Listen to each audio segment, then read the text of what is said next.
J'interpelle la conscience nationale ce matin sur ce que nous appellerons la tragédie du secteur avicole au Cameroun. Nos dames qui font le marché ce matin vous le diront, le poulet de chair est rare et cher sur les étals. Ce n'est pas un jeu de mots. Il faut 5 000 francs CFA pour approcher une volaille qui était cédée il y a peu à 3 500 francs CFA. Voilà un indicateur très actuel de la longue traversée du désert, d'une filière pourtant parmi les plus cotées en termes de potentialité au Cameroun, la filière avicole. Aujourd'hui, les fermes sont vides de Sancho à Douala, de Vokadar à Ngaoundéré.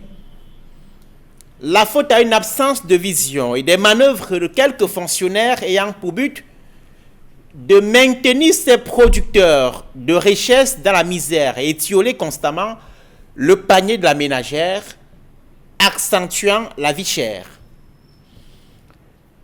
Les difficultés du secteur aviaire sont connues.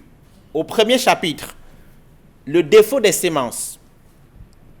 C'est ce qui explique la remontée des prix du poulet de chair, actuellement sur le marché national.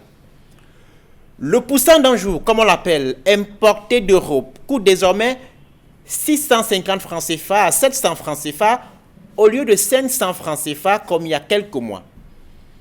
Cela est dû à la grippe aviaire qui a frappé les pays européens, principaux fournisseurs de ces poussins. Deuxième problème, la rareté des céréales. Faut-il le rappeler? En matière de production aviaire, la part des aliments représente à peu près 70% des coûts de production.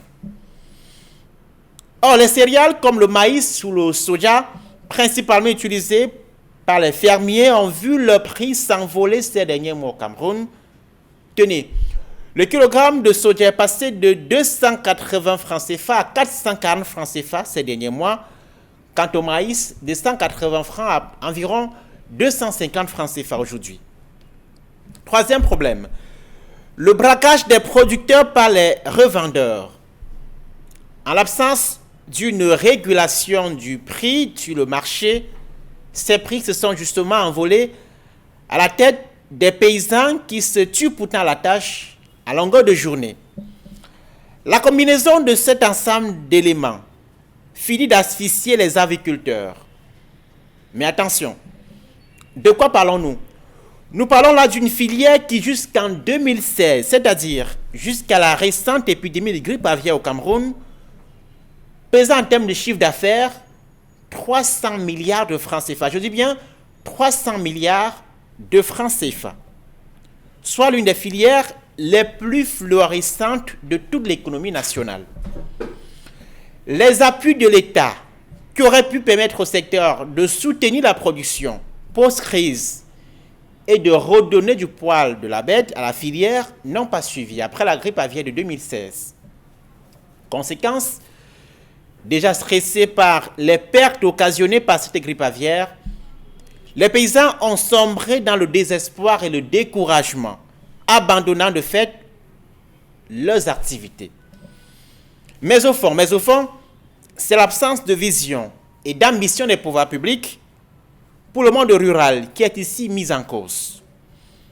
L'échec est cuisant et effrayant sur ce plan. À demain.